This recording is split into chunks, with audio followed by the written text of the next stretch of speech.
अब रुख करते हैं दुनियापुर का, जहां पर मुबैना तौर पर अजीम पटवारी ने सरकारी स्कीम का रकबा अलाट करने का झांसा देकर शहरी को लाखों रुपए का टीका लगा दिया। इंक्वायरी में गुनाहगार साबित होने पर एंटी करप्शन में करप्ट अजीम पटवारी के खिलाफ मुकदमा दर्ज हो गया है। मुतासरा मोहम्मद फरहान की हुकाम आला से अपील है कि मेरी लूटी हुई रकम वापस कराएं और करप्ट पटवारी को मुअत्तल किया जाए। इस हवाले से मजीद जानेंगे डॉक्टर काजम अब्बास बलोच की इस रिपोर्ट में। मुबैना तौर पर अजीम पटवारी ने सरकारी स्कीम का रकबा अलाट कराने का झांसा देकर शहरियों को लाखों रुपए का टीका लगा दिया।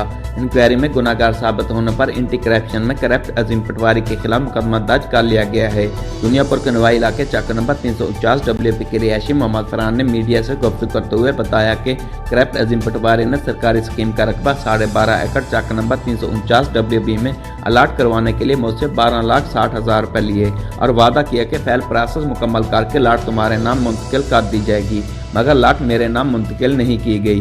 मैंने लाट अलाटमेंट कराने या हासिल करदा रकम की वापसी का मुतालबा किया तो अजीम पटवारी चीखपा हो गया और मुझे संगीन नतायज की धमकियां देने लगा। मैंने अजीम पटवारी के खिलाफ एंटी करप्शन मुल्तान में दरखास्त गुजारी। इंक्वायरी में गुनाहगार साबित होने पर एंटी करप्शन में करप्ट अजीम पटवारी के खिलाफ मुकदमा दर्ज हो गया है।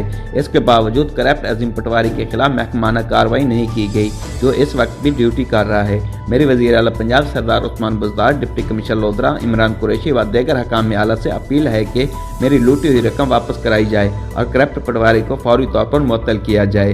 कैमरा टीम के साथ doctor Kazim Abbas Baloch, bureau chief, Raj news, lodhra.